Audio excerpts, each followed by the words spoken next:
I think as a child, I think horses are an incredibly magical animal for children. I think, looking back on it now, horses are big emotional animals. I think children are able to connect with that emotion and are hugely empathetic to animals, naturally. More so, I think, than adults are when you first meet a horse. And horses they have such open eyes. You can really look into a horse's soul through the eyes. And they are incredibly gentle and generous. They can be also very powerful and a little bit frightening if they get scared of you. But to children who are not threatening, horses are incredible with them. And I think for children spending time around horses, you learn a huge amount of natural confidence, patience, dedication. You learn how to use your body language and your own emotions to develop that bond of trust and partnership with a horse, even if it's just on the floor. It's not even necessarily riding. Being able to handle the horse on the floor is also a huge part of being a horseman.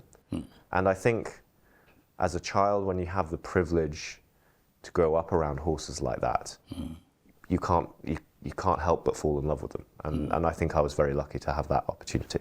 What do you think the equestrian sport test for required in the professional athletes? I think as a professional rider, you have to have a huge number of attributes. You have to be tremendously patient. You know, building a partnership with a horse takes many years. You have to be tremendously resilient because life with horses is an extreme emotional roller coaster. Horses are not cars. You can't just turn them on and expect it to go. You have to pour your heart out and trust the horse. And you don't always get it back. You know, you don't always get what you put in back. And I think it's that element of horses that is the true reason why the sport is so linked. The higher end of the sport is so linked to wealthy, successful, royalty, people associate it as being quite an elitist sport sometimes, which I don't believe it to be on the whole. But I think for a lot of very successful people who are in control of every other aspect of their life, when you are in front of a horse, that horse doesn't know how much money you spent on it.